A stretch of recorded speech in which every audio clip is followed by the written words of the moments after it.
નવલકથા વિશે વાત કરવાના છે. આપણે સૌ જાણીએ છીએ કે ગીધ એ દલિત નવલકથા છે. એટલે ગીધ નવલકથા વિશે વાત કરતા પૂર્વે મને એમ લાગે છે કે ગુજરાતી દલિત નવલકથા ની ઝાંખી આપણે મેળવવી જોઈએ. આપણે સૌ જાણીએ છીએ કે જે આપણી પહેલી હિન્દુસ્તાન મધ્યનું ઝૂંપડું નવલકથા, એમાં પારિયાનું જે પાત્ર આવે છે, તો એ પારિયાનું પાત્ર એ અસ્પૃશ્ય દલિત વર્ગનું છે. તો ત્યાંથી આપણે એમ કહી શકીએ કે ગુજરાતી નવલકથાના ઇતિહાસ ઉપર દ્રષ્ટિ કરીએ તો ત્યાંથી આપણને દલિત સમાજની સંવેદનાને અથવા તો દલિત સમસ્યાને વાચા આપતી કૃતિ પ્રાપ્ત થાય છે. એ પછી ખાસ કરીને ગાંધી યુગમાં ગાંધીજીના અસ્પૃશ્યતા નિવારણ આંદોલનને પરિણામે રવર દેસાઈ, ઝવેરચંદ મેઘાણી, ઈશ્વર પેટલીકર જેવાની નવલકથાઓમાં દલિત સંવેદનાને વાચા મળી છે. ખાસ કરીને ગ્રામલક્ષ્મી, દિવ્ય ચક્ષુ, ઈશ્વર પેટલીકરની કલ્પવૃક્ષ જેવી નવલકથાઓમાં દલિત સમાજની જુદી જુદી સમસ્યાઓ નિરૂપણ પામે છે. પણ અહીંયા આ ગાંધીયુગની નવલકથાઓ વિશે એટલું ચોક્કસ કહેવું જોઈએ કે એ નવલકથાઓમાં દલિત સમાજની મર્યાદિત સંવેદનાઓ સહાનુભૂતિપૂર્વક વ્યક્ત થઈ હતી. પણ ગુજરાતની જો વાત કરું તો ગુજરાતમાં 1981 અને 85ના જે અનામત વિરોધી આંદોલન થયા અને એનો પડઘો સમગ્ર ગુજરાતમાં પડ્યો, અને જે સંવેદનશીલ સર્જકો હતા, ખાસ કરીને જે દલિત સર્જકો, એ લોકોએ પોતાની પીડાને, પોતાના સમાજની પીડાને, પોતાના સમાજની જે કંઈ પરંપરાઓ હતી એ એમણે સૌપ્રથમ કવિતાના માધ્યમથી અને પછી વાર્તા અને નવલકથાના માધ્યમથી વાચા આપવાનો પ્રયાસ કર્યો.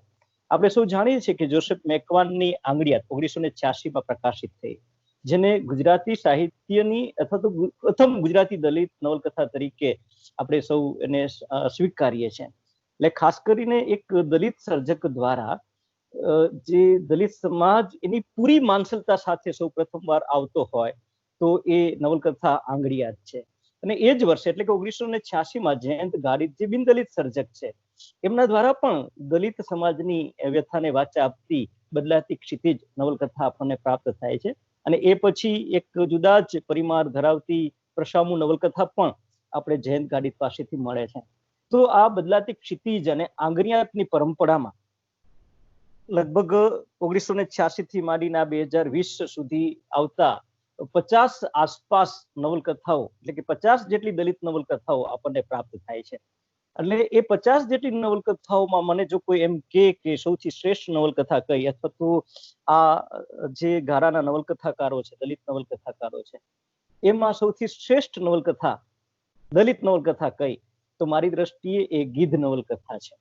એટલા માટે કે 1991માં દલપત ચૌહાણ પાસેથી આપણને ગીધ મલક નવલકથા, એ પછી એ જ પરંપરામાં આપણને ગીધ પછી ભરભાખરું, ભરભાખરું પછી રાસવા સૂરજ, અને રાસવા સૂરજ પછી એવડે ટૂંક સમયમાં એક એ જ ધારાની ખરાબ બપોરિયું નવલકથા પ્રકાશિત થવાની છે. તો દલપત ચૌહાણ આમ તો દલિત સાહિત્યના તમામ સાહિત્ય સ્વરૂપોમાં એને ખેડાણ કર્યું છે.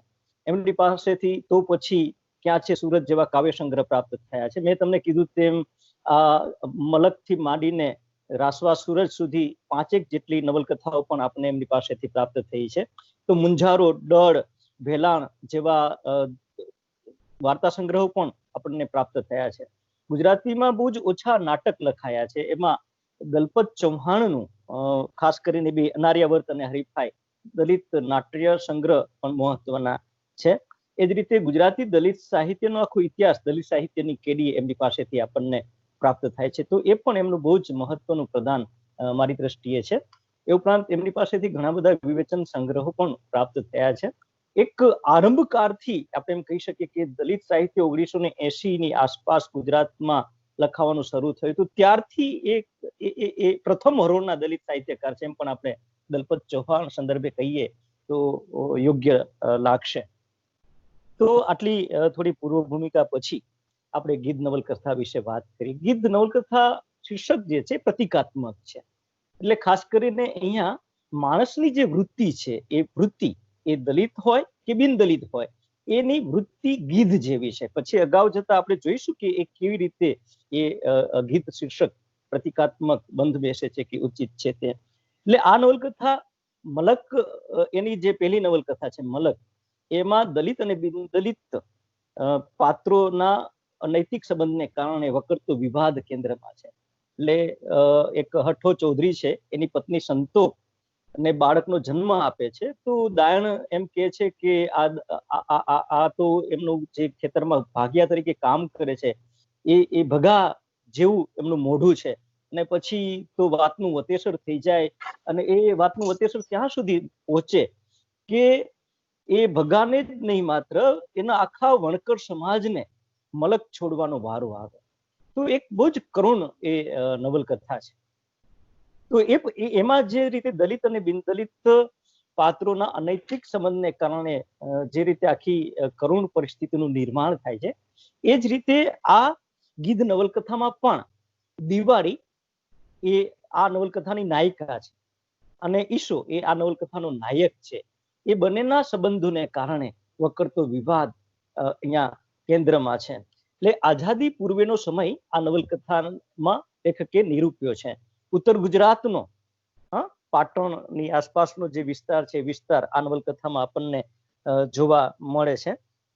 આ નવલકથા 22 પ્રકરણોમાં વિભાજિત કરવામાં આવેલી છે અને પીઠ ઝબકારની પ્રયુક્તિ દ્વારા ભલો જે ઈશાનો ભાઈબંધ છે એમના દ્વારા પહેલું અને છેલ્લું ચેપ્ટર એમના દ્વારા, અને વચ્ચેના જે પ્રકરણો છે તે ઈશા અને સર્વજ્ઞના કથન કેન્દ્ર દ્વારા કહેવાયેલા છે.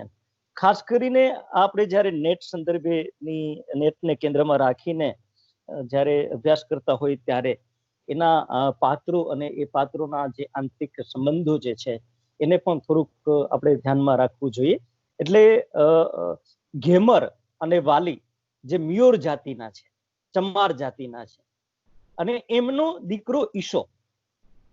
તો બીજી તરફ આ ઈશો જે છે એ ભાગ્યા તરીકે માવજી ભા જે બિનદલિત સમાજના છે, ઉજડિયાત સમાજના છે, એમના ખેતરમાં ભાગ્યા તરીકે એ જયારે નાનો હતો ત્યારથી કામ કરે છે. વાનકા ચેખોવની વાર્તા પણ તમે ક્યારેક વાંચી હશે, તો એમાં જે રીતે એક બાર મજૂરની પીડા વ્યક્ત થઈ છે, તો એ રીતે અહીંયા ઈશો પણ નાનો હતો ત્યારથી એની જે કઈ સંઘર્ષ જે છે કે એની પીડા છે એક દલિત હોવાને નાતે એ અહીંયા વ્યક્ત થઈ છે. તો એક તરફ અહીંયા બે પરિવાર કેન્દ્રમાં છે. આમ તો એક તરફ મેં તમને કીધું તેમ ઘેમર વાલીનો દીકરો ઈશો જે આ નવલકથાનો નાયક અથવા તો મુખ્ય પાત્ર છે. બીજી તરફ દિવાળી જે આ નવલકથાની નાયિકા છે, અને દિવાળીના પિતા માવજીભાઈ અને એની માતા ફૂલીમાં. આ પાત્રો આપણે નેટના સંદર્ભે જયારે અભ્યાસ કરતા હોય ત્યારે એ ધ્યાન રાખવા પડે. અને એ માવજી અને ફૂલીમાના બે દીકરા પણ છે, વેલજી અને લવજી. તો બીજી તરફ ત્રીજું એક બહુ મહત્વનું પાત્ર છે જેને કારણે આ નવલકથામાં એક ટર્નિંગ પોઈન્ટ આવે છે, તે છે ભાગ્યા તરીકે ઈશાની સાથે જ કામ કરતો ભાગ્યો કહીએ કે મસારી કહીએ કે સાથી કહીએ, જુદા જુદા નામો લેખક અહીંયા પ્રયોજે છે. તો ઈશા સાથે જ એક ઠાકોર કોમ્યુનિટીનો ભાગ્યો સનોજી ઠાકોર છે. એટલે આ અહીંયા ત્રણ વર્ગના પાત્રો આમ જોવા જઈએ તો કેન્દ્ર સ્થાને છે. એક મિયોર જાતિના, બીજી તરફ આ પટેલ આપણે કહી શકીએ તે, ત્રીજી તરફ ઠાકોર સમાજ.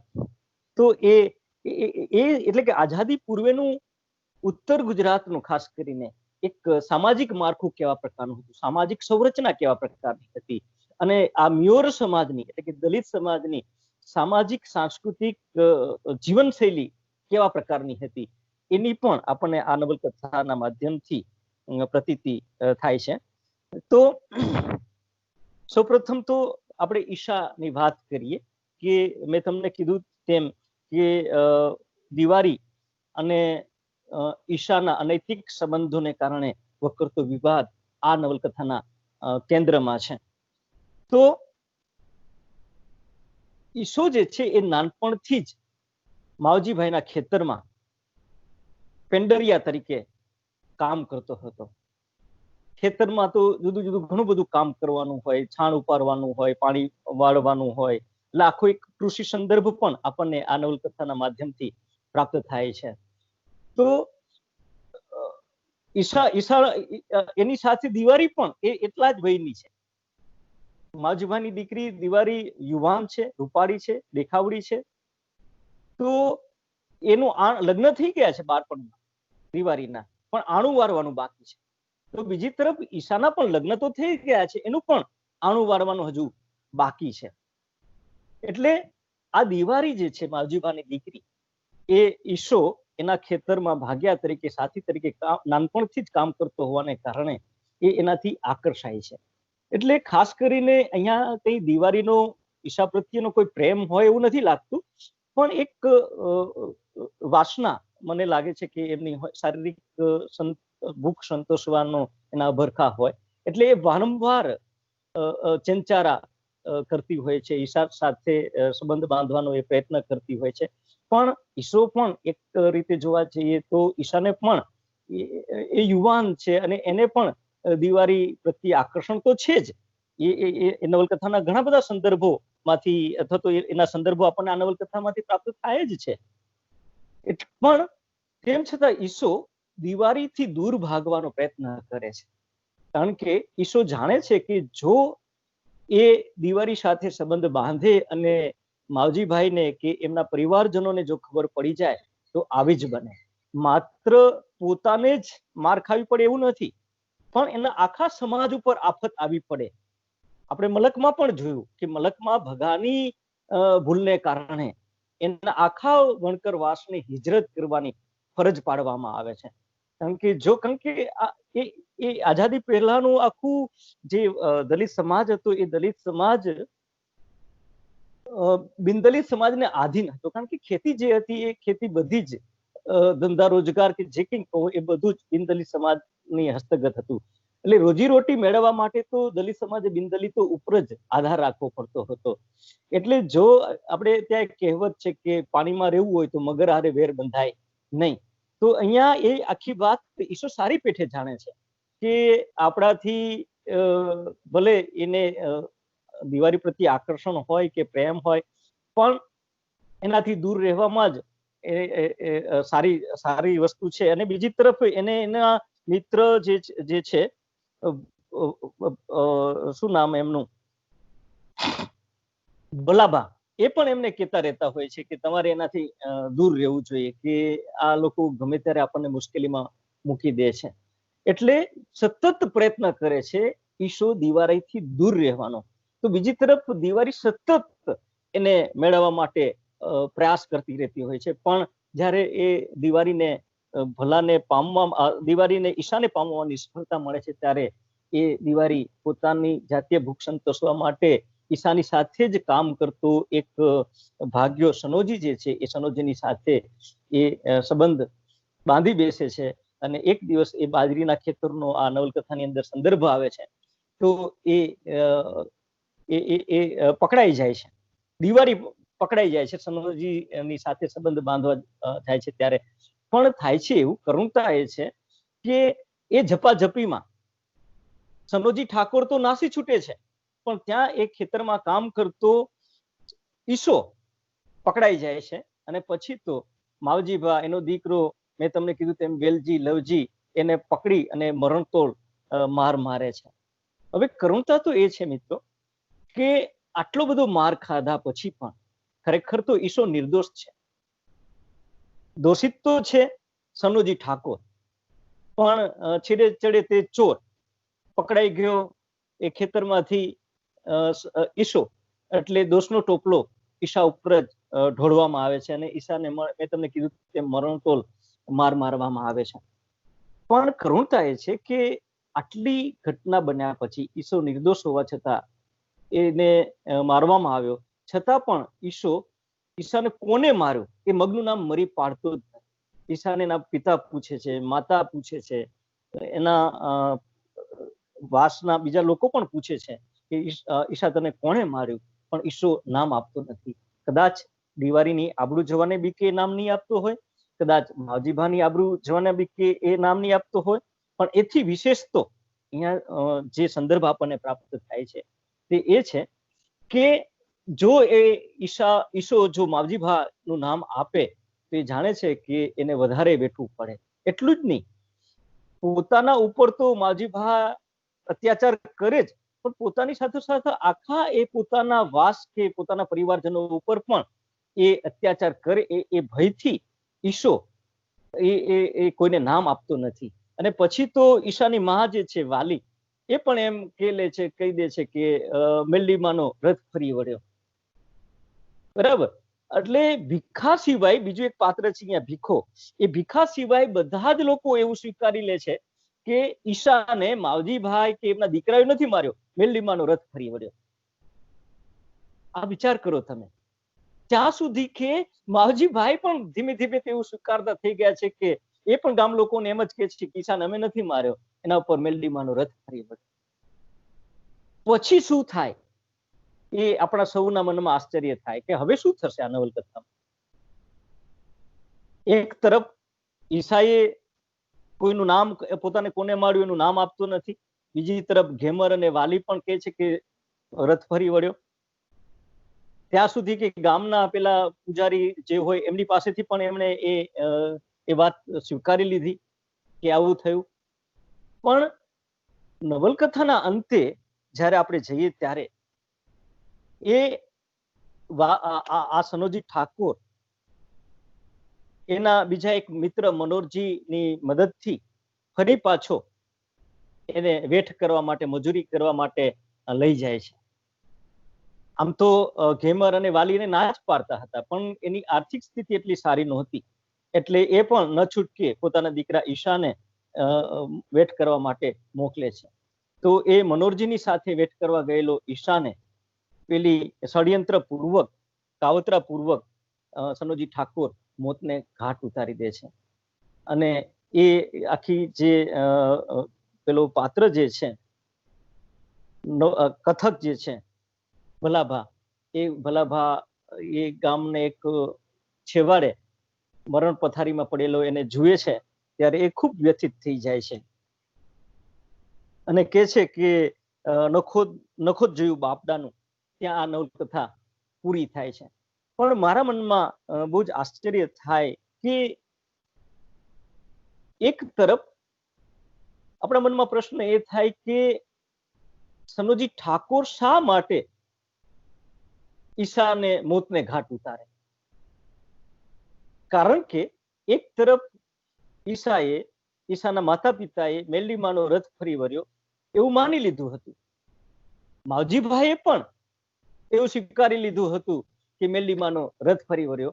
બીજી તરફ દિવાળી પણ પરણી અને સાસરે મોકલાવી દીધી હતી. તો એવું કોઈ શું કહેવાય, એવી કોઈ ભીંસ ઈશા તરફથી આ સનોજી ઠાકોર ને હતી જ નહીં કે એને મોતને ઘાટ ઉતારવો પડે. એટલે અહીંયા આપણા એક જાણીતા વિવેચક ભરતભાઈ મહેતાએ બહુ સરસ વિધાન કર્યું છે આના સંદર્ભે કે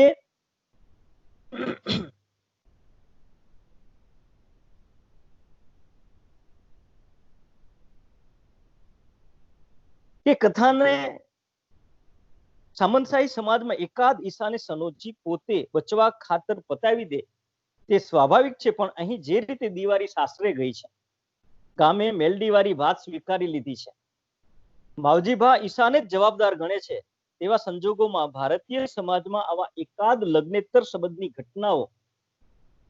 ઘટનાનો કુંડીમાં ગોળ ભંગાઈ જતો હોય છે. તેથી ઈશાની હત્યા સનોજી દ્વારા થાય છે એ ગળે ઉતરતું નથી. સનોજી એવી કોઈ જબરજસ્ત ભિન્સ હિંસા તરફથી અનુભવતો નથી, તેથી હત્યા સુધી પહોંચે જ શા માટે? એટલે મેલોડ્રામેટિક લાગે છે. સનોજી ઠાકોર દ્વારા ઈશાની જે હત્યા કરવામાં આવે છે એ આપણને મેલોડ્રામેટિક લાગે છે. એટલે છેલ્લા આ નવલકથાના છેલ્લા જે 100 પેજ છે, 100 પાના જે છે એ ફૂલાવેલા લાગે, પ્રસ્તાર લાગે છે. અને આખી આ જે ઘટના છે એ ઘટના જેના આપણે સાદી ભાષામાં કેવું હોય તો અપ્રતીતિકર લાગે.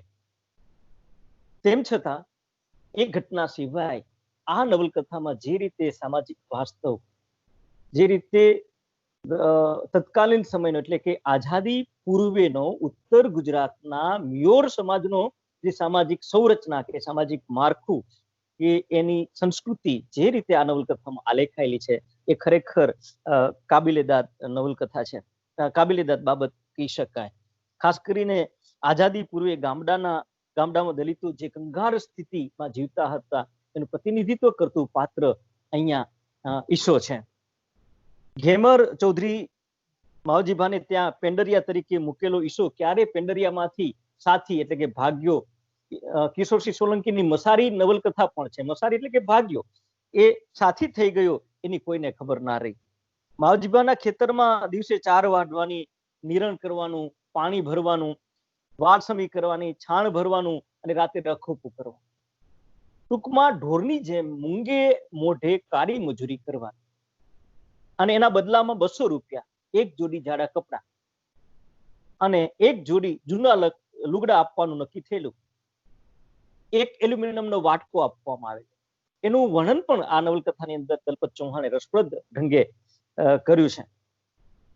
અને એ વાટકાની અંદર શાક, દાળ, કઢી, ઘેસનો ડુવો બધા માટે ચાલે એમ એ વાટકો. છેલ્લે પાણીના પ્યાલા તરીકે ચાલે. ઈસાનું એ વાટકું એક અક્ષય પાત્ર હતું. આ વાટકો ફાટેલા ધોતિયાના એક ટુકડામાં લપેટીને કુવા પાસેના લીમડાના પાસલામાં ઈસો સાચવીને મૂકતો. ઈસાને ખાવા પીવાનું જેમાં મળતું એ વાટકાનું મેં તમને કીધું તેમ ખૂબ જ રસપ્રદ વર્ણન લેખકે કર્યું છે.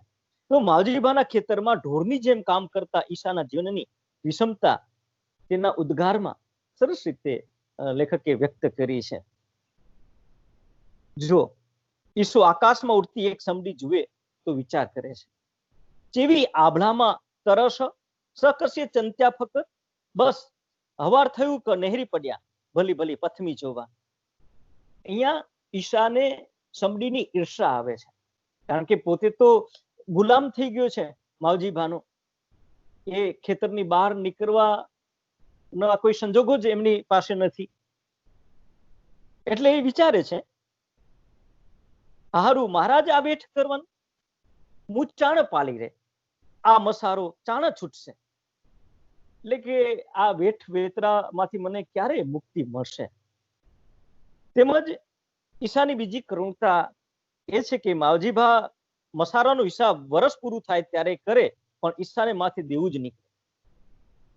આથી ગુલામીની જેમ પાછા 1 વર્ષ માટે ગોઠવાઈ જવું પડે ઈશાને. ઈશાને ભૂતકાળનું સ્મરણ થઈ આવે. એ જયારે નાનો હતો ત્યારે પેલા બળદના રમકડા, માટીના રમકડાથી રમતો. ક્યારેક એ ખોવાઈ જાય તો રોકકર કરી મૂકતો, એટલે એની માં એને શોધીને આપતી. પણ અહીંયા લેખક કહે છે કે એ માટીના બળદથી રમતો ઈશો ક્યારે પોતે બળદ બની ગયો એનો ખુદ ઈશાને ખબર ના રહે. આ વર્ણન તમે જુઓ. માડી મારા બળદિયા ક્યાં જ્યાં? માં હસી પડતી, ક્યાંક ચરવા જ્યાં હસી. આ ઉત્તર ગુજરાતની બોલીની લહેજત તમે જુઓ. અહીંયા જો મને બકાવાનું મેલી દે હો, મારા બળદિયા કોને લીધા? મારા બળદિયા શોધી આયે. બસ પછી ગાડું સડસડાટ ચાલે. સમયે ધાંધલીના બળદને બદલે જીવતા બળદ સોંપી દીધા. ના રમી શકાય કે ના છૂટી શકાય. પકડદાવ રમતા રમતા ક્યારે ભેંસ ચારવાનો દંડુકો પકડાઈ ગયો અને દંડુકાનું ગાડાનું આડું ક્યારે થઈ ગયું એ વાત એની સમજમાં આવી જ નહીં. સમયના વહેણ સાથે ખુદ ઈસો જ બળદ બની ગયો. અહીંયા ઈસો એક ટ્રેજિક પાત્ર તરીકે આવે છે. ત્યાં સુધી કે બળદ કરતા અથવા તો પશુ કે ઢોર કરતા પણ ઈશાની સ્થિતિ બદતર છે, એવું આ લેખક આ નવલકથાના માધ્યમથી દર્શાવવા માંગે છે. અહીંયા જે સામાજિક આંતરક્રિયા છે એ સામાજિક આંતરક્રિયા બહુ જ અસરકારક રીતે લેખકે દર્શાવી છે. મેં તમને કીધું તેમ અહીંયા 3 સમાજ કેન્દ્ર સ્થાને છે, ઠાકોર છે, પટેલ છે, મિયોર છે. તો ઈશાની સાથે જ ભાગ્યા તરીકે કામ કરતો સનોજી ઠાકોર ની સાથે પેલો માવજીભા જે છે હાથોહાથ પેલી ચલમ આપે, પણ ઈશાને ચલમ ના આપે હાથોહાથ. હવે આ બાળ માણસ ઉપર કેવી વીતતી હશે એ આપણે વિચારીએ તો કલ્પના કરી શકીએ કે એ કેવા પ્રકારની વ્યથા અનુભવતો હશે એ ઈશો, કે એ સાથે જ કામ કરે. સનોજી ઠાકોરની સાથે જ આ ઈશો કામ કરે. બંને ભાગ્યા, પણ શેઠ એનો માવજી શેઠ ઈશાની સાથે લેવડ દેવડ કરે વસ્તુની, પણ સનાજી ઠાકોરની સાથે વસ્તુની લેવડ દેવડ કરે, પણ ઈશાની સાથે કરે નહીં. આ કરુણતા કહી શકાય. એટલે ગામમાં તળાવમાં પશુ પંખીઓ પાણી પી શકે, પણ ઈસુ એમાંથી પાણી ન લઈ શકે. એટલે સામાજિક અસમાનતા લેખકે આ નવલકથાની અંદર વેધકતાથી નિરૂપી છે. ઢોર કરતાંય બદતર જીવન માત્ર ઈસુ જ નહીં પણ સમગ્ર દલિત સમાજ જીવે છે. એટલે ઈસુ વ્યક્તિ મટી આખા દલિત સમાજની વ્યથા નું પીડાનું પ્રતીક બનતો હોય એવો અહેસાસ અહીંયા આપણને ચોક્કસ થાય છે. બીજી વાત, અહીંયા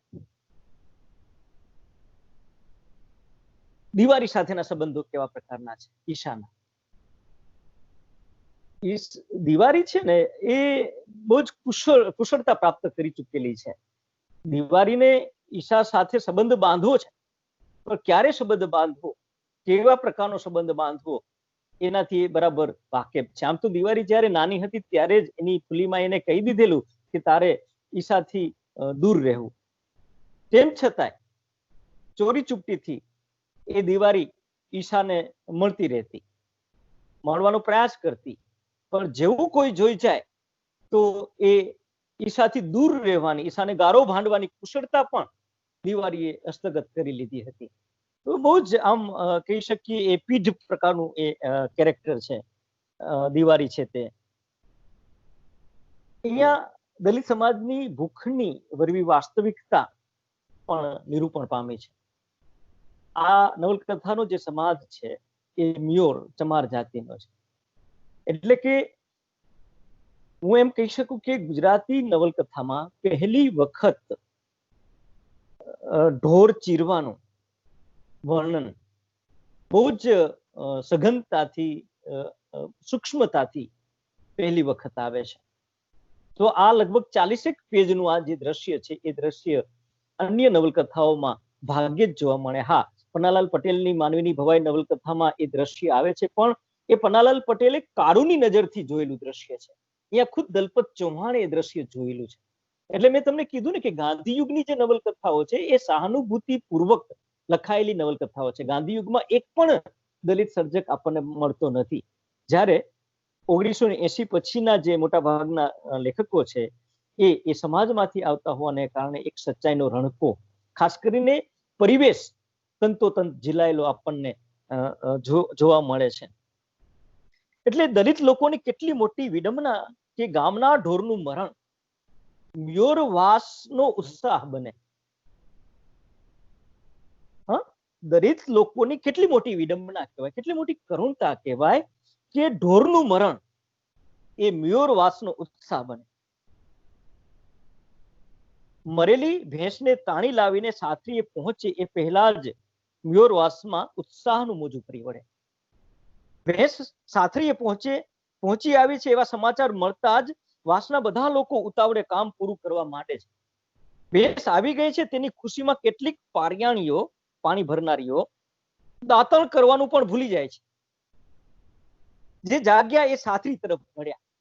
8-10 વર્ષના ટાબડિયા તો મોઢું ધોયા વિના જ સાસરીએ પહોંચી ગયા હતા અને ભેંસથી થોડે દૂર કુંડારું વાળીને બેસી ગયા હતા. માવજીભાને ત્યાં સાથી તરીકે રહેલો, ખેતરને જરા પણ રેઢું ન મેલતો કથાનાયક ઈસોય કહી બેસે છે, હું તો બુક્કાના હુલ્લા ખાઈને જે. કોઈ પણ ભોગે ઈશાની બુક્કા ખાવાની લાલસા. એ જ રીતે સમગ્ર એ વાસની પણ એ જ લાલસા છે. ગંદા ગોબરા, મુરદાલ માંસના ભાગલા પાડવા, લાંભા નાખવા. ભૂખ તો ભયંકર છે, તે માણસને પણ માણસના ચોકઠામાંથી બહાર ફેંકી દે છે. માનવીની ભવાઈનું દ્રશ્ય પણ આપણને યાદ આવે. માણસાઈ ભૂલાવી દે છે અને ગીધ વૃત્તિ આચરી બેસે છે. મેં તમને શરૂઆતમાં જ કીધું કે આ નવલકથામાં માણસની વૃત્તિ ગીધ જેવી વૃત્તિ છે. હવે થોડીક શીર્ષકની પણ અહીંયા સ્પષ્ટતા તમને કરી દઉં કે આ શીર્ષક કેવી રીતે યથાર્થ લાગે છે. આપણે સૌ જાણીએ છીએ કે કોઈ પણ ગામમાં ઢોરનું મૃત્યુ પામે તો તરત એના ઉપર ગીધનું આખું ટોળું ચક્રાવે મંડી જતું હોય છે. તો આપણને પણ ખબર પડી જાય કે અહીંયા કંઈક ઢોરનું મૃત્યુ થયું હશે. તો જે રીતે ગીધનો ખોરાક, મુખ્ય ખોરાક મૃત ઢોર છે, એ જ રીતે હમણાં મેં તમને વાત કરી તેમ અહીંયા આ મ્યોર વાસના માટે મેં તમને કીધું ને કે ઢોર મળે તો ઉત્સાહ, ખુશ થઈ જાય આ સમાજ, કારણ કે એમને જીવતું ઢોર ખાવાનું તો કોઈ દિવસ સપનું ના આવ્યું હોય. એટલે આ એમની કરુણતા છે, કારણ કે એમની પાસે અનાજ નથી, એવી સ્થિતિ, એટલી એમની આર્થિક સ્થિતિ સારી નથી કે એ અનાજ મેળવી અને એ ખાઈ શકે. એટલે એમના માટે ઉત્સાહનો દિવસ બને છે જ્યારે ઢોર મૃત્યુ પામે છે ત્યારે. એટલે મેં તમને કીધું તેમ જે રીતે ગીધનો મુખ્ય ખોરાક મૃત ઢોર છે, એ જ રીતે અહીંયા આ મ્યોર સમાજને, ચમાર સમાજને, એટલે કે ઈશાના આખા સમાજને પેટનો ખાડો પૂરો કરવા માટે મૃત પશુ ઉપર આધાર રાખવો પડે છે. તો ગીધની જે પ્રકારની વૃત્તિ છે એવી જ વૃત્તિ અહીંયા આ અર્થમાં દલિત સમાજની છે. તો આ જે બિનદલિત સમાજ છે, જે ઉજળિયાત સમાજ છે, એને પણ આ શીર્ષક બંધ બેસતું એટલા માટે લાગે કે એ સમાજની વૃત્તિ પણ કંઈક અંશે ગીધ જેવી જ છે. કેવી રીતે? તો જે રીતે જે બાળપણથી ઈશો પોતાનું સંપૂર્ણ જીવન માવજી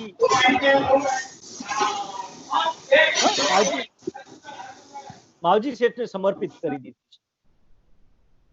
બાળપણથી જ એ ઈશો એના એક ભાગ્યા તરીકે, મસારી તરીકે, સાથી તરીકે કામ કરે છે.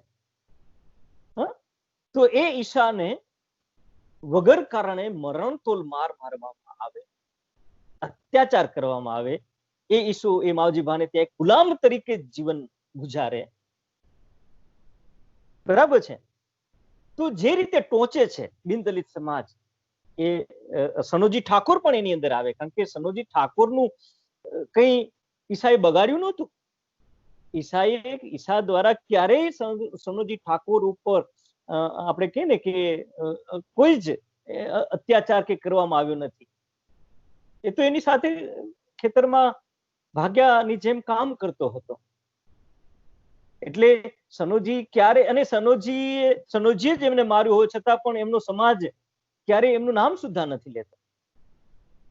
ઈસો ક્યારેય પોતાને માર્યું એમાં સનોજીનું નામ નથી લેતો, દિવારીનું નામ નથી લેતો, માવજી શેઠનું નામ નથી લેતો, ક્યારે કોઈનું નામ નથી લેતો. એટલા માટે નથી લેતો કે એમાં કોઈનું પણ નામ લે તો એ જાણે છે કે માત્ર પોતાના ઉપર જ નહીં, પોતાના સમાજ ઉપર આફત આવી પડે એમ છે, આખો સમાજ મુશ્કેલીમાં મુકાઈ જાય એમ છે, એ સારી પેઠે જાણે છે ઈશો. એટલે કોઈનું નામ લેતો નથી, મગનું નામ મરી પાડતો નથી.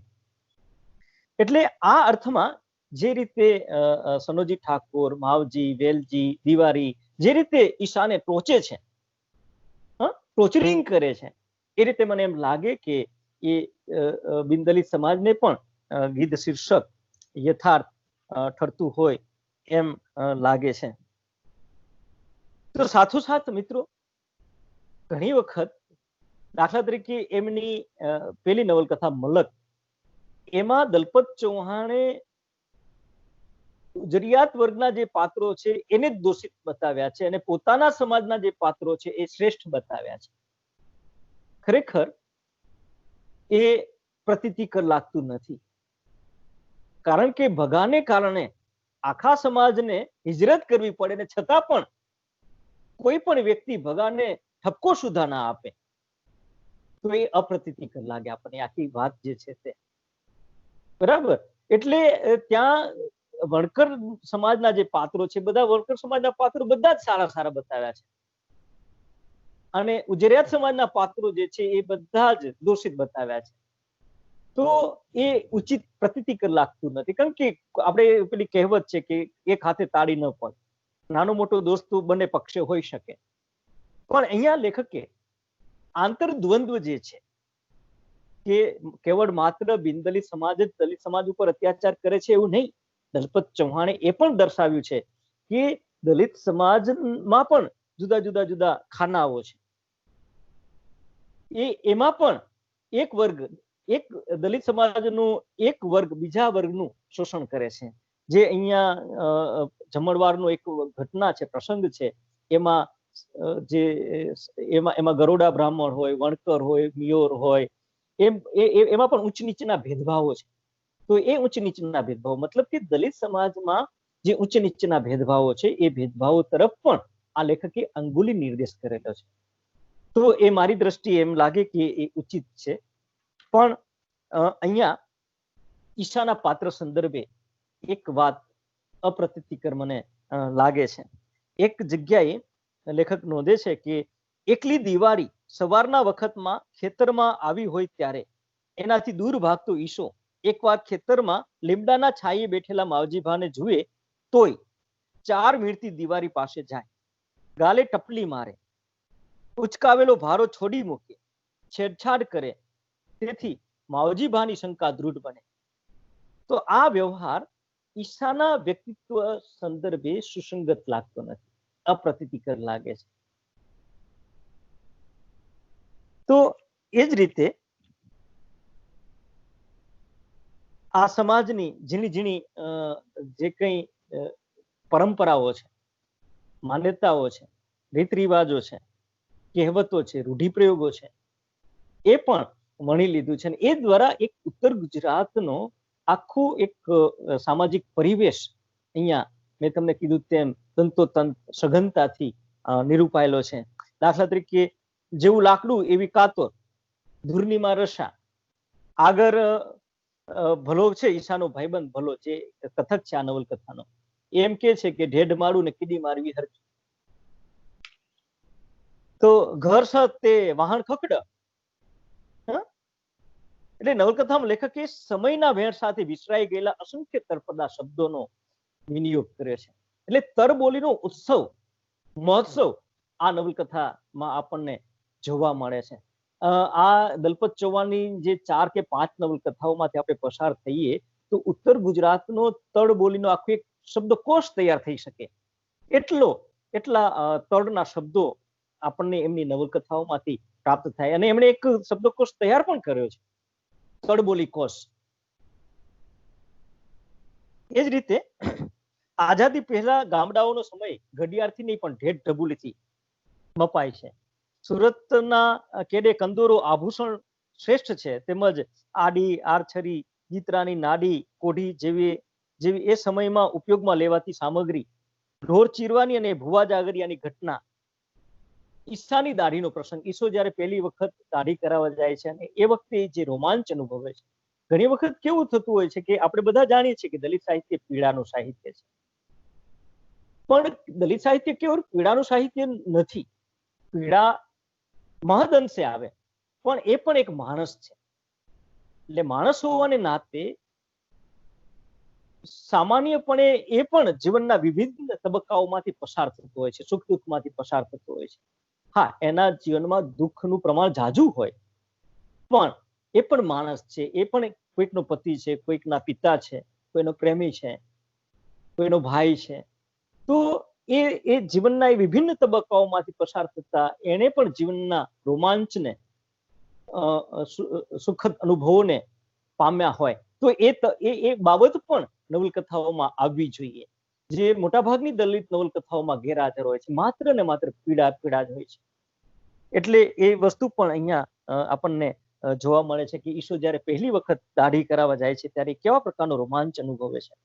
એ જ રીતે મિયોર જાતિની સાંસ્કૃતિક વાત, રીત રિવાજો આ નવલકથાની અંદર ખૂબ જ ઝીણવટતાથી વાચા પામ્યો છે. એટલે આઝાદી પહેલાનું ગામડું કેવું હતું, ગામડામાં વસતો મિયોર સમાજ કેવો હતો, કેવા પ્રકારની પરિસ્થિતિમાંથી એ પસાર થતો હતો, એ વખતનો એક આખો સામાજિક ઢાંચો, સામાજિક માળખું, સામાજિક સ્ટ્રક્ચર કેવા પ્રકારનું હતું. મેં તમને કીધું ને કે ઈસો અને સનોજી ઠાકોર બંને સાથે જ ભાગ્યા તરીકે માવજીભાના ખેતરમાં કામ કરતા હોવા છતાં માવજીભા સનોજી ઠાકોરને જેટલું માન આપે એટલું માન એ ઈશાને આપતો નથી. એ પેંડરિયામાંથી ક્યારે સાથી બની ગયો ને સાથીમાંથી ક્યારે બળદ બની ગયો એ ખુદ ઈશાને પણ ખબર પડતી નથી. એટલે કે કહેવા લેખક એ માંગે છે કે અહીંયા ઈશાના પાત્ર નિમિત્તે દલિત સમાજની જે પશુવત જિંદગી હતી એ પશુવત જિંદગીનો નિર્દેશ અહીંયા એમણે વિભિન્ન સંદર્ભો દ્વારા પ્રતીતિકર રીતે દર્શાવવાનો પ્રયત્ન કર્યો છે. ખાસ કરીને અહીંયા આ નવલકથા જે છે એ નવલકથા એ પેલી જેને આપણે કહીએ ને કે ફાસફુસિયાની પ્રાણય કથા નથી, રોમેન્ટિસિઝમ અહીંયા નથી. એ બહુ મહત્વની વાત છે. નહીતર શું છે, પ્રણય આલેખતા એ રોમેન્ટિક બની જતી હોય છે. પણ એ રોમેન્ટિસિઝમથી મુક્ત રહીને લેખકે સમાજ જીવનની જે વાસ્તવિકતા છે એ વાસ્તવિકતાને અહીંયા પ્રતીતિકર રીતે આલેખવાનો પ્રયત્ન કર્યો છે. ક્યાંક ક્યાંક મેં તમને કીધું એમ કેટલાક દ્રશ્યો કે ઘટનાઓ અપ્રતીતિકર લાગે.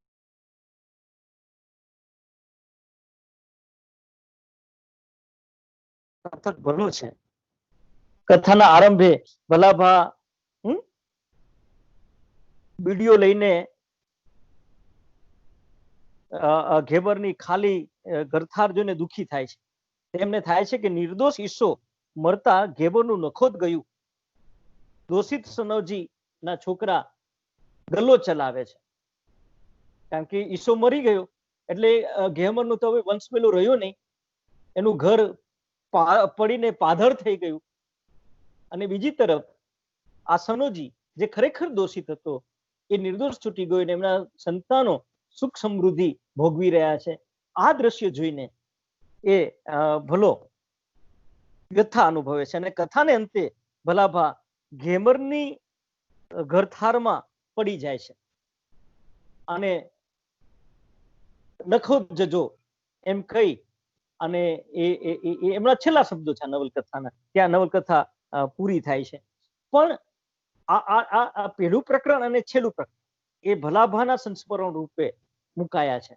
પણ વચ્ચેના જે પ્રકરણો છે એ વચ્ચેના પ્રકરણો એ ઈસાના કથન કેન્દ્ર અને સર્વજ્ઞના કથન કેન્દ્ર દ્વારા મુકાયેલા છે. પણ પહેલા ને છેલ્લા વચ્ચે એ જેને આપણે કે રેણ થવું જોઈએ, સંધાવવું જોઈએ, એક સૂત્રતા હોવું જોઈએ, અથવા તો જે સંકલન થવું જોઈએ એ સંકલન ઉચિત રીતે થઈ શક્યું નથી. પણ તેમ છતાં એક સામાજિક વાસ્તવને નિરૂપતી આ એક મહત્વની નવલકથા છે. આ જ સિક્વન્સમાં ગીધ પછી એમની ભરભાખનું નવલકથા આવે છે. એ ભરભાખા પછી રાસવા સૂરજ આવે છે. આ બધા પ્રતિકાત્મક શું કહેવાય શીર્ષક છે નવલકથાના. અને પછી બપોડિયું નવલકથા આવે છે. મતલબ કે આ એમની મલક, ગીધ, ભરભાખડું, રાસવા સૂરજ અને પાંચમી બપોડિયું એ હવે પ્રકાશિત થશે. તો એ નવલકથા એ સૂચવે છે કે આઝાદી પહેલા દલિત સમાજની સ્થિતિ કેવી હતી અને આઝાદી પછી ધીરે ધીરે દલિત સમાજની સ્થિતિ કેવો, એ સમાજમાં કયા કયા બદલાવ આવ્યા છે, કેવા પ્રકારના બદલાવ આવી રહ્યા છે. દાખલા તરીકે અહીંયા તમને વાત કહું આ ગીધ નવલકથાના સંદર્ભે કે વીતેલા સમયના સારા માઠા સંભારણાએ એના એટલે કે ભલાભાના ચિત્તમાં કબજો લીધો હતો. કેટલું બધું બદલાયું છે તો કેટલું અકબંધ છે. દાખલા તરીકે સવર્ણો હાથોહાથ પૈસા કે બીડી જેવી વસ્તુઓ આપ લે કરે છે. મયોરવાસમાં જૂના માટીના ખોરડાની જગ્યાએ ઈંટોના મકાન બની ગયા છે. નવી પેઢીનો રમણ હવે સાદા સપાટ પાવલાને બદલે મારવાડી ફૂમતાવાળી સપાટ ચંપલ બનાવતો થઈ ગયો છે. પણ આંગણામાં તડકે સુકાવા મૂકેલા કાચા ચામડાની આસપાસ મળમળતી માખીઓ અને દુર્ગંધ શાક પૂરે છે કે આ લોકોના ધંધા રોજગાર અને વ્યવહાર વર્તનમાં ખાસ પરિવર્તન આવ્યું નથી.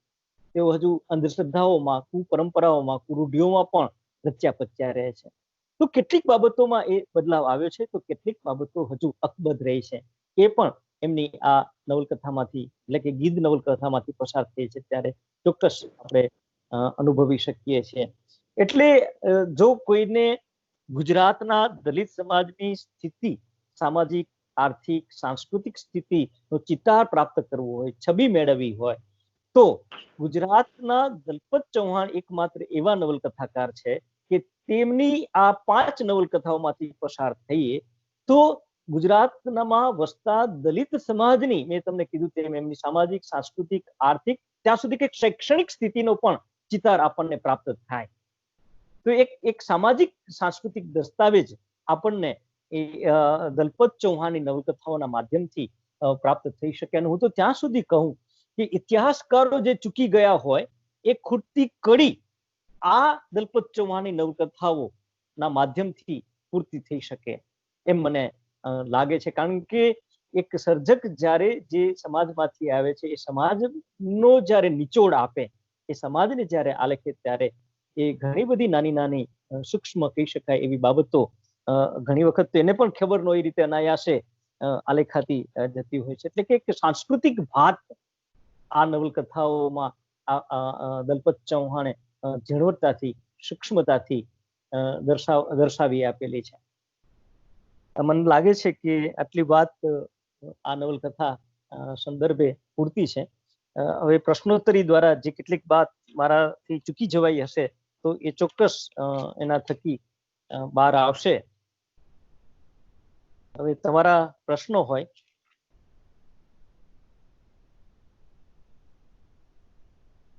મ્યુટ કરી દે, અનમ્યુટ કરી દેજો. સર જી, એક પ્રશ્ન છે કે જે અંત્યજ જે લેખકો છે એ જે લખે છે એને જ ખાલી દલિત સાહિત્ય કહેવાય ને, બાકી જે લખે છે એ નથી કહેવાતું ને, તો એનું જે છે જે સાહિત્ય છે એની પરિભાષા શું છે એમ અસલમાં? જો બેન, હું તમને દલિત સાહિત્યની વિભાવના આખી વાત કીધું કે આપણે કોને દલિત સાહિત્ય કહેશું. પેલે તો સાહિત્ય એટલે શું? સાહિત્ય એટલે સારી પેઠે વ્યક્ત કરવું તે સાહિત્ય. સારી પેઠે વ્યક્ત કરવું તે સાહિત્ય. જે આપણને આમ ઝકઝોળે એ સાહિત્ય. માનવીની ભવાઈ કે મળેલા જીવ નવલકથા આપણે વાંચીએ છીએ ત્યારે એ આપણને ઝકઝોળે છે. સાહિત્યનું કામ, સાહિત્યકાર પોતાની કૃતિની અંદર સંવેદના વ્યક્ત કરે છે, બરાબર? તો એ સંવેદના લેખકે તો સંવેદના વ્યક્ત કરી દીધી, પણ એક વાચક તરીકે જ્યારે હું એ માનવીની ભવાઈ કે ગીત કે મલક ને વાંચું છું ત્યારે આપણા મનમાં કે આપણા ચિત્તમાં પણ સંવેદના જન્મવી જોઈએ. કોઈ પણ કૃતિ જ્યારે સંવેદનશીલતાનો ભાવ જન્માવે ત્યારે મને એમ લાગે કે એ ખરી કૃતિ બની છે, સાહિત્યિક કૃતિ બની છે, બરાબર? એટલે સાહિત્યની વ્યાખ્યા હું માનું છું એમ કે સારી પેઠે વ્યક્ત કરું તે સાહિત્ય. જે સાહિત્ય ઝકઝોળે એ સાચું સાહિત્ય. હવે જ્યાં જે દલિત સાહિત્ય એટલે શું? તો દલિત અનુભૂતિને સારી પેઠે વ્યક્ત કરવી તે દલિત સાહિત્ય. દલિત અનુભૂતિને સારી પેઠે અભિવ્યક્ત કરવી એટલે દલિત સાહિત્ય. એટલે દલિત અનુભૂતિને અભિવ્યક્ત કરવી એટલે શું? દલિત અનુભૂતિ એટલે શું? તો આપણે બધા જાણીએ છીએ કે દલિતને વર્ષોથી એ અસ્પૃશ્ય વર્ગ તરીકે એક જે રીતે સ્ત્રીની પણ સ્થિતિ હું તો અસ્પૃશ્ય જ માનું છું. કારણ કે આઝાદી પૂર્વે આપે ત્યાં પણ સ્ત્રીની સ્થિતિ પણ દલિત સમાજ જેવી જ હતી. એને પણ ભણવાનો અધિકાર નહોતો. દિવાલોની ચાર દિવાલોની વચ્ચે પુરાઈ રહેવાનો અધિકાર હતો. સતી પ્રથા હતી. તો આ મને તમે બહુ સારો મહત્વનો પ્રશ્ન પૂછ્યો કે દલિત સાહિત્ય કોણ લખી શકે. હું એમ કહું કે રાજારામ મોહન રાય પુરુષ હતા, છતાં પણ સતી પ્રથાની આગ સૌથી પહેલા કોને લાગી? રાજારામ મોહન રાયને લાગી, બરાબર ને? એટલે કહેવાનો આશય એ નથી કે નારી હોય એ જ ઉત્તમ કૃતિ લખી શકે, કે દલિત હોય એ જ ઉત્તમ દલિત કૃતિ લખી શકે. એવું કોઈ મહત્વની વસ્તુ નથી મિત્રો. મૂળ વાત તો એ છે કે દલિત અનુભવ જે છે અથવા તો જે સંવેદના જે છે એ સંવેદના પ્રતીતિકર રીતે આલેખાયેલી હોવી જોઈએ, બરાબર ને? પ્રતીતિકર રીતે સાહિત્યના જે માપદંડો છે એ સાહિત્યના માપદંડોને ધ્યાનમાં રાખીને લખાયેલા હોવા જોઈએ. દલિત સાહિત્યની વિભાવનાની વાત કરું તો દલિત સાહિત્ય એ પીડાનું સાહિત્ય છે. દલિત સાહિત્ય પ્રતિરોધનું સાહિત્ય છે. પ્રતિરોધ તો આવું જ જોઈએ. દલિત સાહિત્ય એ પ્રતિરોધનું સાહિત્ય છે, બરાબર? એટલે દલિત સાહિત્ય સમાનતાની વાત કરે છે, ભાઈચારાની વાત કરે છે. દલિત સાહિત્ય એ તર્કમાં માને છે, લોજિકમાં માને છે, બરાબર? કુપરંપરાનો એ ત્યાગ કરે છે, કારણ કે એ કુપરંપરાઓને કારણે જ એમને વેઠવું પડ્યું છે. તો હવે સમાજમાં જાગૃતિ આવી છે શિક્ષણને કારણે. જ્યોતિબા ફૂલે, આંબેડકર ની મહારાજ, તમારા મુંબઈમાં તો આ મરાઠી ચળવળ, દલિત ચળવળ તો બહુ જ વર્ષોથી ચાલી. શરૂઆત જ ત્યાંથી થયો છે, મહારાષ્ટ્રથી. અને ખાસ કરીને જ્યોતિબા ફૂલે એ આખી એક પરંપરા ઉભી કરી. આપણી પાસે સમય નથી, નહીતર તો એક લેક્ચર જ જ્યોતિબા ફૂલે વિશે અને આંબેડકર વિશે આપણને આપવું પડે, બરાબર? તો દલિત સાહિત્ય દલિત દ્વારા લખાયેલું હોય કે બિન દલિત દ્વારા લખાયેલું હોય એ મહત્વનું નથી. દલિત સંવેદના જે છે દલિત સમસ્યા જે છે એ કળારૂપ પામવી જોઈએ. કારણ કે કોઈ સર્જક જ્યારે કોઈ સ્વરૂપ પસંદ કરે છે ત્યારે એ સ્વરૂપના જે કઈ માપદંડો છે એને એમણે આધીન રહેવું પડે.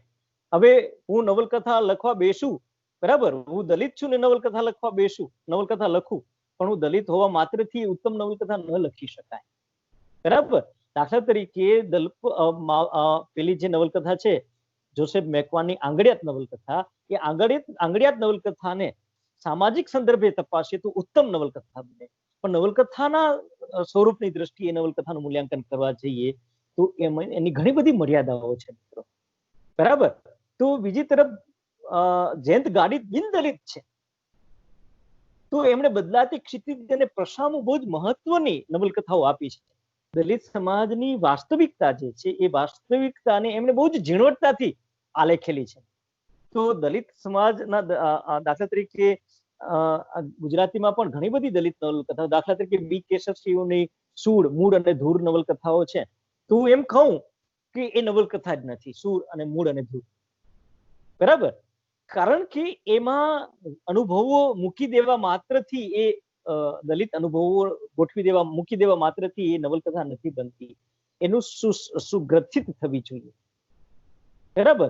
સુસંકલિત એનું થવી જોઈએ. એ જો ન થઈ શકે તો એ નવલકથા ના બની શકે. એટલે સર્જક ગૌણ વસ્તુ છે. બિનદલિત સર્જક પણ ઉત્તમ દલિત નવલકથા આપી શકે. દાખલા તરીકે નારીવાદી સાહિત્યની વાત કરું તો ગાંધી યુગમાં વહુ અને ઘોડો ઝવેરચંદ મેઘાણીની કેટલી હૃદયસ્પર્શી વાર્તા છે. તારાનું પાત્ર આપણને સ્પર્શી જાય. અને સર્જકતા એક એવી વસ્તુ છે કે પરિચિત કાયા પ્રવેશ પણ કરી શકે છે મિત્રો. સર્જકતા એક એવી વસ્તુ છે કે પરિચિત કાયા પ્રવેશ પણ કરી શકે. તો માને ખોડે તમે જુઓ વાર્તા, નારી સંવેદના કેટલી સંકુલતાથી નિરૂપણ પામેલી છે. સુંદરમની વાર્તા માને ખોડે, બરાબર ને. એટલે દર્શનાબેન ધોળકિયાનું થોડા વખત પહેલા જે લેક્ચર હતું તો એમણે પુરુષની લેખીની એવું એક પુસ્તક સંપાદન કર્યું છે કે પુરુષ લેખકો દ્વારા સ્ત્રીની સંવેદનાને વાચા આપતી વાર્તાઓ.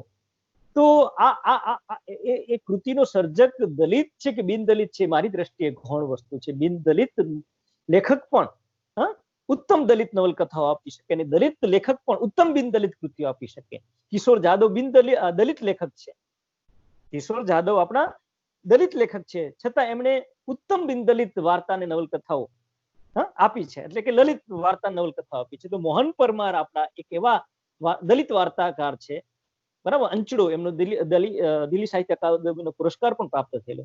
તો એ સવ્ય સાચી વાર્તાકાર છે. એ દલિત પણ ઉત્તમ લખે છે અને બિનદલિત પણ ઉત્તમ લખે છે. એટલે એ ગૌણ વસ્તુ છે. દલિત દાખલા તરીકે જો દલિત પાત્ર હોવા માત્રથી કોઈ વાર્તા કે નવલકથા દલિત બની જતી નથી મિત્રો. દલિત સંવેદના, દલિત વેદના, દલિત સમસ્યા, દલિત પરિવેશ જો એ કૃતિની અંદર આવે તો એ કૃતિ દલિત કૃતિ બને, નહીતર ન બને. દાખલા તરીકે મોહન પરમારની એક વાર્તા છે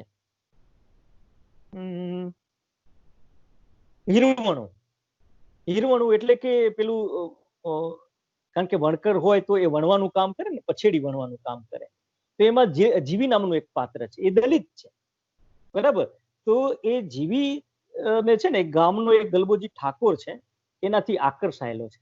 એટલે જીવી જયારે પોતાના આંગણામાં બેસીને પેલી પછેડી વણતી હોય ત્યારે ગલબોજી ત્યાંથી પસાર થાય ને એની મસ્કરી કરે, ઠેકડી ઉડાડે, મસ્કરી કરે. તો એક દિવસ એ જીવી કંટાળી જાય છે એનાથી, એના પતિને કહી દે છે. એનો પતિ પછી એ ઠાકોરને એટલે કે દરબારને જઈને ધમકી આપી આવે છે કે આજ પછી જો તું મારા ઘરના આંગણેથી પસાર થઈ તો હું તને જોઈ લઈશ, છોડીશ નહીં. પછી એ પેલો ઠાકોર આવતો ત્યાંથી પસાર થતો બંધ થઈ જાય છે. પછી પેલી જીવીને પેલો ત્યાંથી પસાર નથી થતો તો ગમતું નથી. તો આ સંકુલતા છે.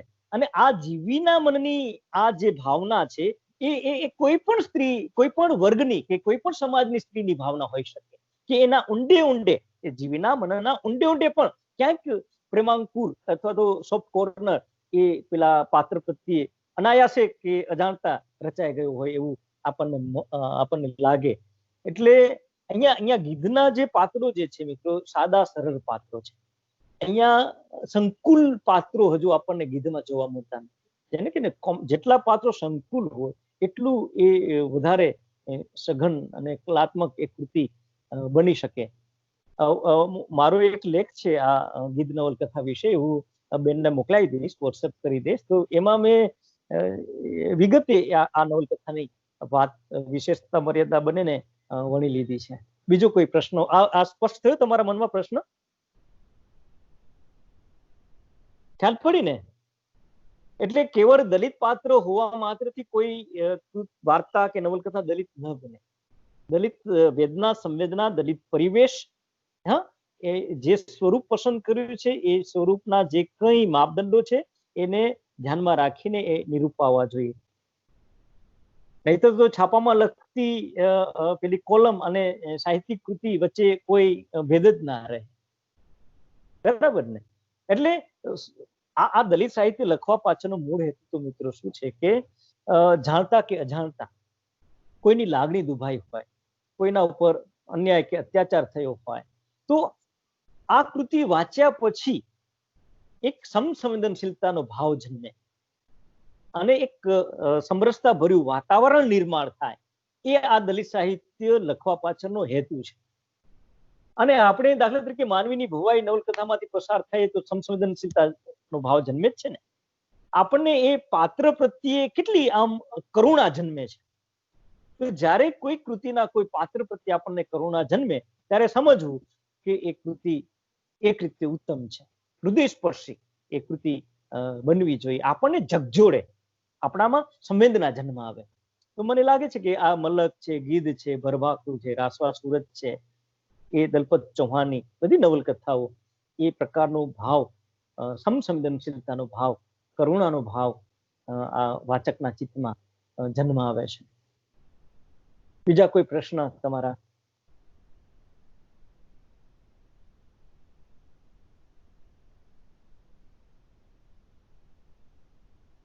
જી, સંભળાતું નથી. હેલો,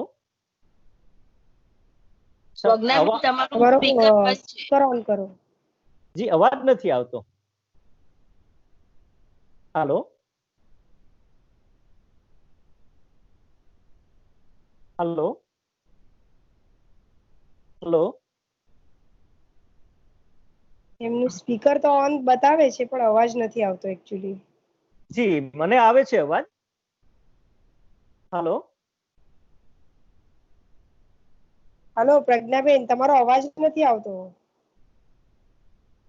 હેલો, પ્રજ્ઞાબેન, એક કામ કરો, તમે છે ને ઇયરફોન કાઢીને બોલો ને.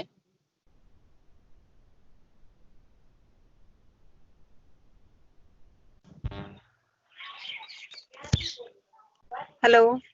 હા, હેલો. હા બોલો પ્રજ્ઞાબેન, હવે અવાજ આવે છે. પ્રજ્ઞાબેન બોલો, અવાજ આવે છે હવે. હા હા, મને પણ આવે છે, બોલો.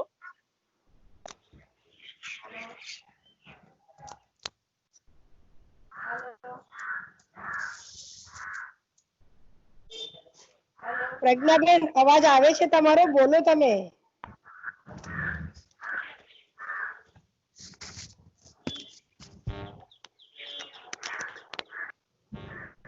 એક પ્રોબ્લેમ લાગે છે, નથી બોલી રહ્યા. હેલો, બીજા કોઈને કઈ પ્રશ્ન છે? લેફ્ટ થઈ ગયા. બીજા કોઈને કઈ પ્રશ્ન છે? Hello, hello, hello. હા હા હા પ્રજ્ઞાબેન બોલો. હા બોલો બેન. થેન્ક યુ સર, જેટલું જાણતા હતા ને એનાથી વધારે ઘણું બધું આજે જાણ્યું. જી જી. થોડું સમજ નથી પડતી મને ઘણી બધી, થોડી આમ જાતિમાં ને એમાં વણકર સમાજ અને મિયર સમાજ એક જ કહેવાય સર? ના, એક જ ના કહેવાય. ચમાર અને વણકર, વણાટના કામ સાથે જે જોડાયેલો છે એ વણકર સમાજ કહેવાય.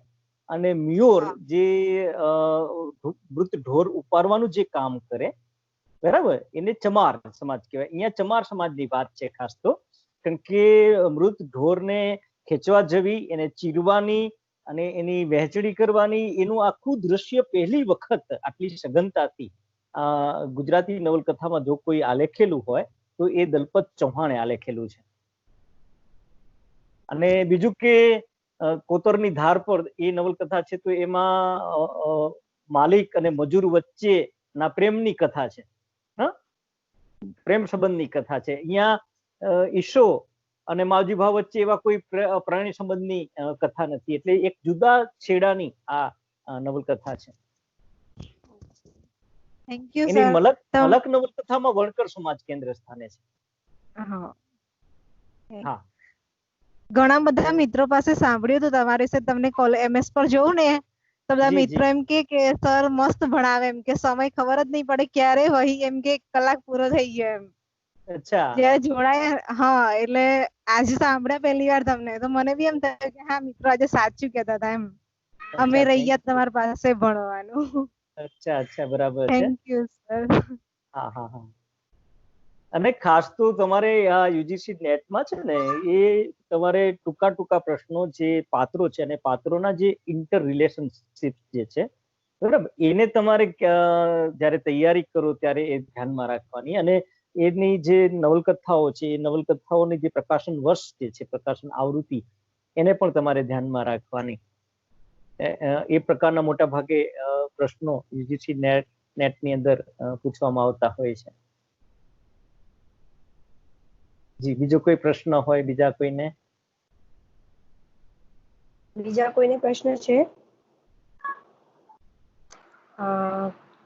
હવે એકચ્યુઅલી તમે બધી જ બાબતોને આવરી લીધી છે સર, એટલે હજી હવે કોઈને પ્રશ્ન હોય એવું લાગતું નથી. તો આપણે કાર્યક્રમની આભાર વિધિ તરફ જઈએ. આજે સર તમે આ દલિત સમાજની વેદનાને વ્યક્ત કરતી, જે એની વેદનાને, સંવેદનાને વ્યક્ત કરતી આ નવલકથાને ખૂબ જ સુંદર રીતે આપની સમક્ષ મૂકી, અને સાથે સાથે લેખકની જે બીજી નવલકથાઓનો પણ આપણને ચિતાર આપ્યો. તો આપની જે આપનું વક્તવ્ય હતું એમાંથી બધા વિદ્યાર્થીઓને ઘણું બધું પ્રાપ્ત થયું હશે. તો તમે આમ પોતાનો અમૂલ્ય સમય આપી અને અમારી સમક્ષ આ નવલકથા અને એની સાથે બીજી માહિતીઓને વળી દીધી, તો એ માટે હું ગુજરાતી વિભાગ તરફે આપનો હૃદયપૂર્વક આભાર માનું છું. થેન્ક યુ સર કે તમે અહીં જોડાયા અને આપનો સમય આપ્યો, આપનું જ્ઞાનનો અમને લાભ આપ્યો, તે માટે આપનો ખૂબ ખૂબ આભાર. Thank you. સાથે આપણા સાથે જોડાયેલા દરેક શિક્ષકો અને દરેક વિદ્યાર્થીઓનો પણ આભાર કે તેઓ પણ આપણી સાથે જોડાયો અને આપણા કાર્યક્રમની શોભાને વધારી.